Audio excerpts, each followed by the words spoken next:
സ്വർണത്തിനായി വയോധികയെ കൊലപ്പെടുത്തി കിണറ്റിൽ ഉപേക്ഷിച്ച് കടന്നുകളഞ്ഞ 42-കാരനെ പോലീസ് പിടികൂടി. വയനാട് തേറ്റമല വിലങ്ങിൽ വീട്ടിൽ 75 വയസ്സുള്ള കുഞ്ഞാമിയാണ് കൊല്ലപ്പെട്ടത്. കാണാതായതിനെ തുടർന്ന് നടത്തിയ തിരച്ചിലിനിടെയാണ് വീട്ടിൽ നിന്നും 600 മീറ്റർ അകലെ ഉപയോഗശൂന്യമായ കിണറ്റിൽ മൃതദേഹം കണ്ടെത്തിയത്. പോലീസ് പരിസരവാസികളെയും ബന്ധുക്കളെയും അടക്കം ചോദ്യം ചെയ്തു. വിരലടയാള വിദഗ്ധരുടെ പരിശോധനയും നടന്നിരുന്നു. അന്വേഷണത്തിനിടയിലാണ് അയൽവാസിയായ 42-കാരൻ ഹക്കീം ബാങ്കിൽ സ്വർണം പണയം വെച്ചിട്ടുണ്ടെന്ന നിർണായക വിവരം ലഭിച്ചത്. തുടർന്ന് CCTV ദൃശ്യങ്ങളടക്കം പരിശോധിച്ചതിൽ നിന്ന് പ്രതി ഹക്കീം തന്നെയാണെന്ന് പോലീസ് ഉറപ്പുവരുത്തി പിടികൂടുകയായിരുന്നു.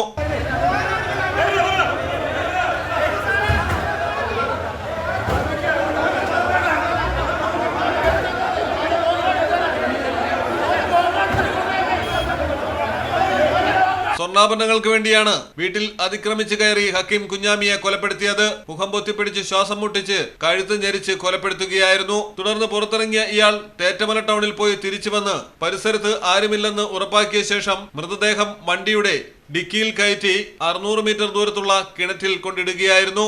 പ്രതിയെ തെളിവെടുപ്പിനായി സ്വർണം പണയം വെച്ച ബാങ്കിൽ എത്തിച്ചപ്പോൾ വൻ ജനക്കൂട്ടമാണ് അമർഷത്തോടെ പാഞ്ഞെടുത്തത്.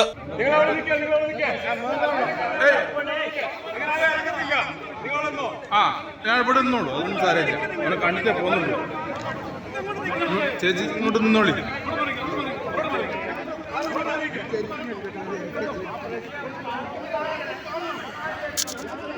മുഖം കാണിച്ചു തന്നാ മതി. അത് ഓൻ അങ്ങനെ കൊണ്ടു കയറ്റുന്ന ഇല്ല, ഓൻ അങ്ങനെ കൊണ്ടുപോയി കയറ്റുന്ന ബാഗ് കയറ്റുന്നവന് അത് മോശമായിപ്പോയി കേട്ടോ.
SI-മാരായ MC പവനൻ, K മൊയ്തു, ASI-മാരായ നൌഷാദ്, MA ഷാജി, SCPO-മാരായ ജിമ്മി ജോർജ്, ഷിൻഡോ ജോസഫ്, വിജയൻ, സക്കീന, ശ്രീനാഥ്, CPO-മാരായ ലിതിൻ, ശ്രീജേഷ് എന്നിവരാണ് കേസന്വേഷണ സംഘത്തിലുണ്ടായിരുന്നത്. Jaseem Panamaram, reporter, Malayalam television, Wayanad. ഇത്തവണ കൈനിറിയ ഓഫറുകളുമായി സഫ ജ്വല്ലറിയിൽ ഓണാഘോഷം. സെപ്റ്റംബർ 10 മുതൽ 15 വരെ സ്വർണ്ണാഭരണങ്ങൾക്ക് പണിക്കൂലിയിൽ 70% വരെ ഡിസ്കൗണ്ടും ഓരോ 10,000 രൂപയുടെ ഡയമണ്ട് പർച്ചേസിനും ഗോൾഡ് കോയിൻ സൗജന്യം. കൂടാതെ സെപ്റ്റംബർ 15 വരെ ഓരോ പർച്ചേസിനും നറുക്കെടുപ്പിലൂടെ 5,000 രൂപയുടെ ക്യാഷ് പ്രൈസ്. സെപ്റ്റംബർ 30 വരെ വെഡിംഗ് പർച്ചേസ് ചെയ്യുന്നവരിൽ നിന്നും തിരഞ്ഞെടുക്കുന്ന 3 കപ്പിൾസിന് മലേഷ്യയിലേക്ക് ആകർഷകമായ ഹണിമൂൺ ട്രിപ്പ്. ഈ ഓണം സഫ ജ്വല്ലറിയോടൊപ്പം ആഘോഷിക്കാം. സഫ ജ്വല്ലറി.